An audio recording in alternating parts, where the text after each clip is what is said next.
সেই কখন থেকে এই পুস্তকটিকে দেখছি, কিন্তু এর থেকে আমি কোনো জ্ঞান লাভ করতেই পারছি না। এবার আপনি বলবেন যে আজ কেমন বিচিত্র কথা বলছি আমি। যদি এই পুস্তক থেকে আমাকে জ্ঞান লাভ করতে হয়, তাহলে শুধুই তাকিয়ে থাকলে হবে না। আমাকে এই পুস্তককে খুলতে হবে, পড়তে হবে, তাকে বুঝতে হবে, তবেই তো জ্ঞান প্রাপ্তি হবে। বড়ই সহজ একটা ব্যাপার, কিন্তু একে যাপন করা অত্যন্ত কঠিন, তাই না? আপনি নিজেকেই দেখে নিন। আপনার কাছে অনেক জ্ঞান রয়েছে। সহজ থেকে সহজতর জ্ঞানের কথা যদি বলি, আপনি এটুকু তো জানেন যে সত্যি কথা বলা ভালো কাজ, দান করা হলো পুণ্যের কাজ। আপনি জানেন যে পরিশ্রম করলে সাফল্য আসবে। এই জ্ঞান তো আমাদের কাছে রয়েছে, এমন অনেক জ্ঞান আমাদের কাছে রয়েছে, কিন্তু আলস্যের কারণে, অবহেলা করে আমরা শুধু এই জ্ঞান প্রয়োগ করতে পারি না, এই জ্ঞান যাপন করতে পারি না, একে আচরণে প্রয়োগ করতে পারি না। সেই জন্য দুঃখী হয়ে যাই। তাই আপনার কাছে যা যা জ্ঞান আছে, যা যা জ্ঞান আপনি লাভ করেছেন, সেই জ্ঞান যাপন করা শুরু করুন, জীবনে প্রয়োগ করতে শুরু করুন।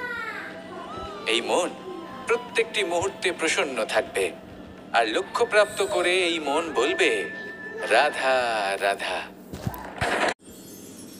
আমাদের হাতটা দেখুন। এই হাতে 5টা আঙুল আছে, যা ভিন্ন ভিন্ন ধরনের। একরকম কেন নয়? কারণ হলো প্রত্যেকের নিজের নিজের গুরুত্ব আছে, নিজের নিজের মাহাত্ম্য আছে। এরা ভিন্ন, তাই একত্রিত হয়ে মুষ্টিবদ্ধ করা সম্ভব, যার দ্বারা আমরা আত্মরক্ষাও করতে পারি, আবার আক্রমণও করতে পারি। যদি 5টি আঙুল সমান হতো, তাহলে মুষ্টিবদ্ধ হতে পারত না, নিজেদের মধ্যে বিভ্রান্তির সৃষ্টি করত। এবার এরকমই কিছু আমাদের সংসারেও হয়।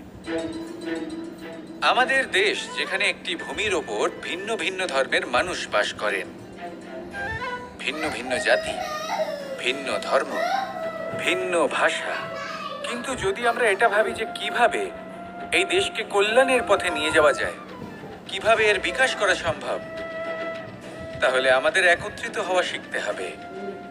যেইভাবে 5টা আঙুল একত্রিত হয়, মুষ্টিবদ্ধ হয়, সেইভাবেই আপনার যে ভাষাই হোক, যে ধর্মই হোক, যে জাতি হোক না কেন, ঠিক আছে, আবশ্যক হলো আপনার নিজের কর্মভূমির সাথে, আপনার ধরিত্রীর সাথে যুক্ত থাকা, সাথে থাকা। তবেই দেশের উন্নয়ন সম্ভব, তবেই এই দেশ স্বতন্ত্র থাকবে, সফল হবে, আর এই মন প্রসন্ন হয়ে বলবে, রাধা রাধা। এই ফল কি তা বলার কোনো প্রয়োজন নেই, এই ফল কতটা সুস্বাদু সেটাও বলার কোনো প্রয়োজন নেই। ধরুন এমন কোনো মানুষ আসলেন যিনি জানেন না এটা কোন ফল। তিনি এটা দেখে ভাববেন, এ তো কাঁটার একটা গুচ্ছ মনে হচ্ছে, নিয়ে ফেলে দেবেন। সেখানে দ্বিতীয় কোনো ব্যক্তি যিনি বুঝদার, তিনি দেখবেন, ভাববেন যে প্রকৃতি এর গায়ে এত কাঁটা কেন দিয়েছে, অবশ্যই সুরক্ষার জন্য দিয়েছে, অর্থাৎ ভিতরে অবশ্যই অমূল্য কিছু রয়েছে। সেই ধরনের ব্যক্তি এই ফলের অন্তরে প্রবেশ করেন এবং এই ফলের আনন্দ উপভোগ করেন। এরকমই কিছুটা আমাদের সংসারেও আমরা দেখতে পাই। প্রত্যেক দিন আমরা নতুন নতুন মানুষের সাথে পরিচিত হই। এমন কিছু ব্যক্তি থাকেন যাদের সাথে প্রথম আলাপের পর আমাদের এটা মনে হয় যে এই ব্যক্তিকে দেখে একটু রাগী ব্যক্তি মনে হচ্ছে, বড়ই অহংকারী বোধ হচ্ছে, উদ্ধত মনে হচ্ছে। বেশিরভাগ মানুষ প্রথম আলাপের পরে তাদের সাথে দূরত্ব বজায় রাখবেন, কিন্তু যিনি বুঝদার ব্যক্তি, তিনি ভাববেন যে এই ব্যক্তি এমন কেন করছেন। হয়তো সুরক্ষার খাতিরে এই ব্যক্তি নিজেকে এরকম করে তুলেছেন, যাতে অন্য কোনো ব্যক্তি এসে ওনার সময় নষ্ট না করেন, ওনার আবেগের সাথে ছলনা না করেন, খেলা না করেন। হয়তো অতীতে এমন কোনো ঘটনা ঘটেছে যার জন্য এই ব্যক্তি কিছুটা এরকম হয়ে গেছেন। এমনই একজন ব্যক্তি সেই ব্যক্তির মনের গভীর পর্যন্ত পৌঁছতে পারেন, আর সেখান থেকে শুভ গুণগুলিকে বাইরে বের করে আনতে পারেন। এরকমই ব্যক্তি হয়ে উঠুন, এমন বুঝদার ব্যক্তি হয়ে উঠুন যিনি সামনের ব্যক্তির খারাপ গুণগুলিকে অবহেলা করে হৃদয়ের অন্তঃস্থল থেকে শুভ গুণগুলিকে প্রকাশিত করে এবং সেই ব্যক্তিকে দেখাতে পারে। এমন ব্যক্তি হয়ে উঠুন যিনি নিজের জীবনকেও সফল করে তোলেন এবং অন্যের জীবনকেও। আসুন আমার সাথে ভালোবেসে বলুন, রাধা রাধা। মানুষ যখনই একে অপরের সামনে নিজেদের হৃদয়ের ভাবনা প্রকাশ করে, তখন এক অত্যন্ত প্রভাবশালী মাধ্যম তারা ব্যবহার করে, যাকে ভাষা বলা হয়। এবার আমি দেখেছি যে একজন মানুষ অনেকগুলো ভাষাতেই নিপুণ। আমি এটাও দেখেছি যে মানুষ অনেকগুলো ভাষায় কথা বলে, কখনো কখনো অনেক ভাষা মিলিত করে তার প্রয়োগ করে, উচিত প্রকারে তাকে ব্যবহার করে না, না সেটাকে সম্মান করে, আর না ভাষাকে শুদ্ধ রাখে। আর এটা হলো অনুচিত। যদি ভাষাকে শুদ্ধ রাখেন, তাহলে ভাষা আপনার চরিত্রকে শুদ্ধ রাখবে, তা আপনার একাগ্রতা বাড়িয়ে তুলবে। এই প্রত্যেক ধ্বনিকে অনুভব করে যদি আপনি শব্দের উচ্চারণ করেন, ভাষাকে প্রয়োগ করেন, তাহলে আপনিও আনন্দ পাবেন, আর যিনি শুনছেন সেই ব্যক্তির কানেও মধুর শব্দ বাজবে। তাই মনে রাখবেন, যে ব্যক্তি ভাষার পবিত্রতাকে সম্মান করে, তাকে সংসারও সম্মান করে। ভাষাকে শুদ্ধ এবং পবিত্র রাখুন, তাহলে ভাষা আপনার চরিত্রকেও শুদ্ধ এবং পবিত্র রাখবে। আর এই মন সুপ্রসন্ন হয়ে বলবে, রাধা রাধা। এইভাবে প্রত্যেকদিন নিজের সাথে কিছুটা সময় অতিবাহিত করি, সুচিন্তা করি, কারণ আমি এটা মনে করি যে আমার প্রতিদ্বন্দ্বী অন্য কেউ নয়, বরং আমি নিজেই। আর আমি চেষ্টা করি যে আমি যেন নিজেকে নিজের থেকে বেশি শ্রেষ্ঠ করে তুলতে পারি। তাই প্রতিদিন আমি আকলন করি নিজের কর্মের, যে কাল আমি কি উচিত করেছি, কি অনুচিত করেছি, যে ভুল আমি করেছি তা আজকে কি করে শুধরে নিতে পারি। যে শ্রেষ্ঠ কর্ম আমি কাল করেছি, আজও সেই শ্রেষ্ঠ কর্ম আমাকে করতে হবে। শুধু এই প্রক্রিয়াতেই আমি নিজেকে শ্রেষ্ঠ ব্যক্তি, শ্রেষ্ঠ রাজা, একজন শ্রেষ্ঠ পিতা, পুত্র করে তুলি। এইভাবেই আমি একজন শ্রেষ্ঠ মানুষ হয়ে উঠি। আপনিও এই কথা মনে রাখবেন যে আপনার প্রতিস্পর্ধা অন্য কারোর সাথে নয়, বরং নিজের সাথে। তাই নিজের কর্মের আকলন করুন, নিজের মধ্যে যে দোষ আছে তা ত্যাগ করুন, নিজেকে শুধরে ফেলুন। এই মন সবসময় সুপ্রসন্ন থাকবে এবং লক্ষ্য প্রাপ্ত করে বলবে, রাধা রাধা। কি অমূল্য, কি সুন্দর এই রত্ন। এবার ভেবে দেখুন, যদি আমি এই রত্নকে ব্যবহার করি আখরোট ভাঙার জন্য, তাহলে কি হবে? বা ভেবে দেখুন, এই রত্ন নিয়ে আমি যদি বন্ধুদের সাথে খেলা করতে শুরু করে দিই, তাহলে কি হবে? আপনি তো হাসবেন আমার ওপর। আপনি বলবেন, এত অমূল্য একটা রত্ন, এর দ্বারা কত দুঃখ দূর করা সম্ভব। এই মূল্যবান রত্নের আমি অপব্যবহার করছি।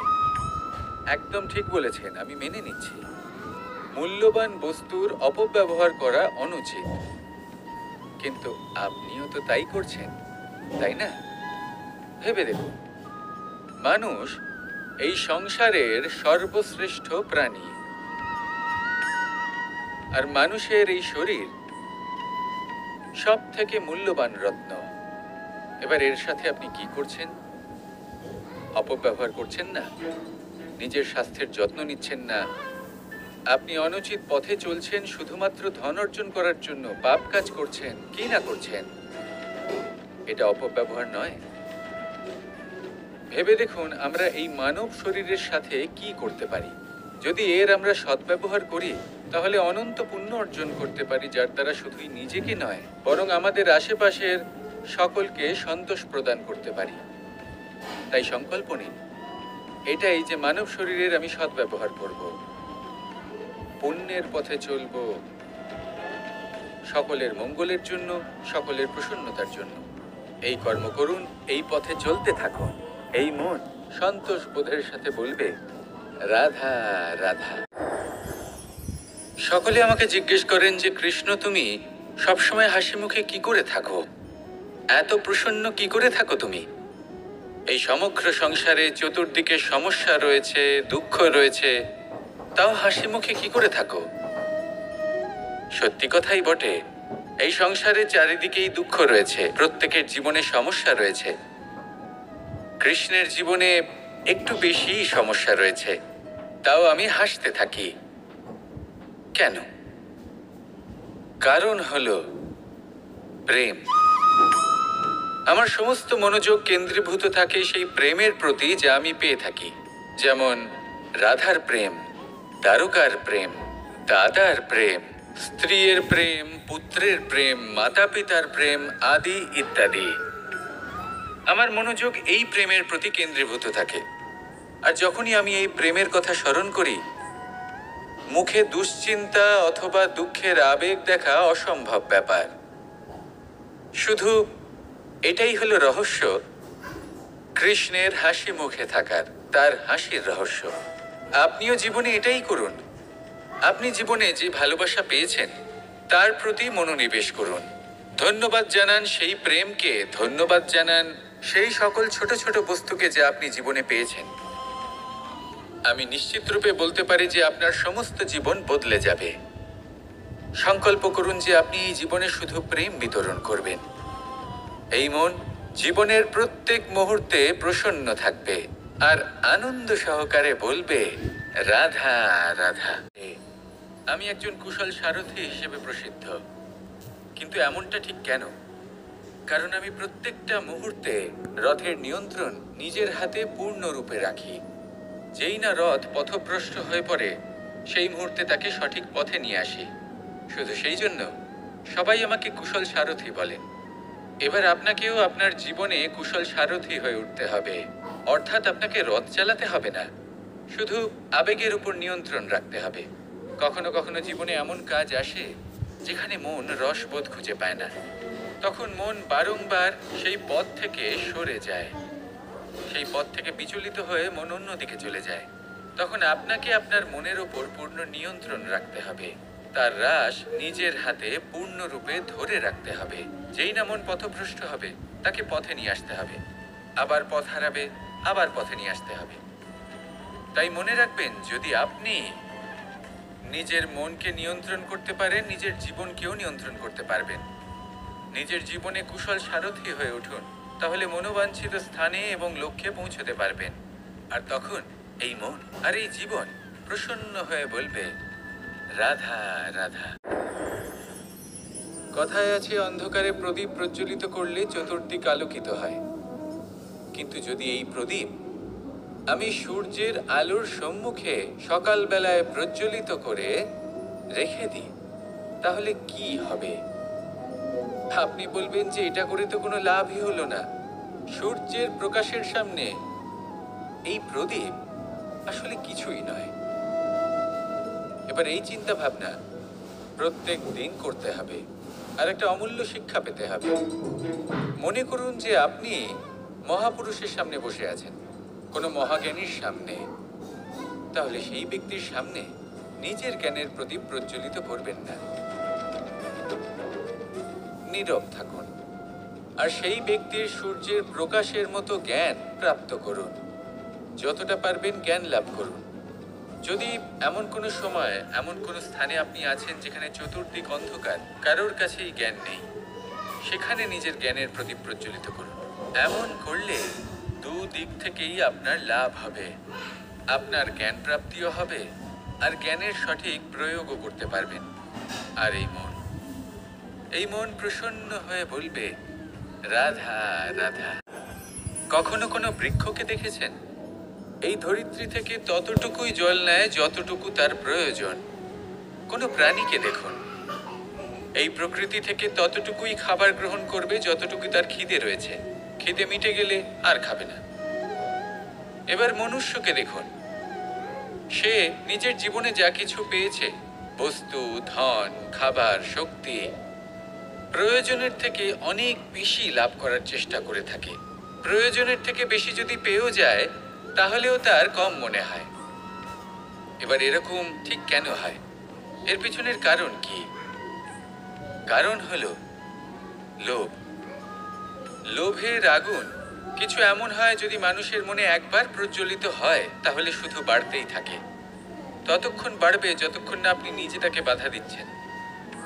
তবে এই লোভের আগুন নিয়ন্ত্রণ করা সম্ভব। পরিমিতিবোধ, পরিমিতিবোধের চিন্তা। আপনাকে শুধু নিজেকে একটা সরল প্রশ্ন করতে হবে, যখনই মনের মধ্যে কোনো বস্তুর প্রতি, শক্তির প্রতি, ধনের প্রতি, ভোজনের প্রতি লোভ বেড়ে যায়, নিজেকে প্রশ্ন করুন, এটা কি আমার কাছে ততটাই প্রয়োজনীয় যতটা একটা বৃক্ষের কাছে জল, যতটা একটা প্রাণীর কাছে ভোজন? এটা কি ততটাই প্রয়োজনীয়? যদি উত্তর না হয়, তাহলে নিজেকে সেখানেই বাধা দিন। সেই ভাবনা সেখানেই ত্যাগ করুন, কারণ সেটাই হলো লোভ। ঠিক এইভাবে প্রয়োজনীয়তার চিন্তা করে আস্তে আস্তে এই মন নির্লোভ হয়ে উঠবে, আর এই মন প্রসন্ন হয়ে